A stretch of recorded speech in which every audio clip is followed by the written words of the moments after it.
Welcome back. Now in this video, we will see pattern matching and substitutions in Perl with few examples. So here if we can see that we are matching pattern and we are using slash forward slash and then the matching word and slash. So here one thing you should note that it will match exact word, exact font, right? So if I'll just write here Perl this and you can see we are getting no match. That means there is no exact match with the Perl.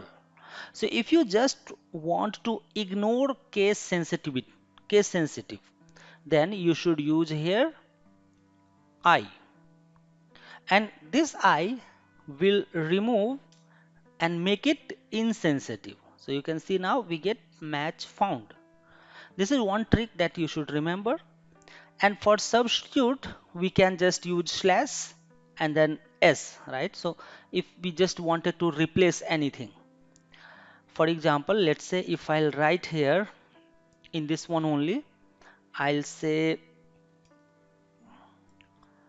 dollar text equal to and then tilde, and here I'll say slash s forward slash, and what we are looking here, we are looking Perl should be replaced with capital Perl, or let's say with Java.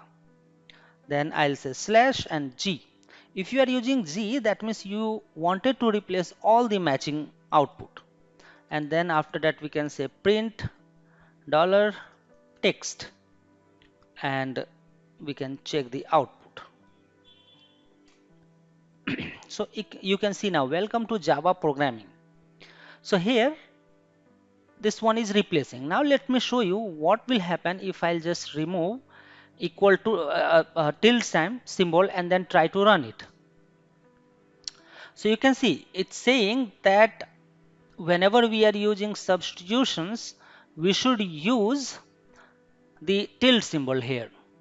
So it's a basic rule that whenever you are using a regular expression, just use equal to tilde symbol. It will make you easy to remember the things. Similarly, we have also already seen how to validate email ID and replace the text. Thank you. See you in the next video.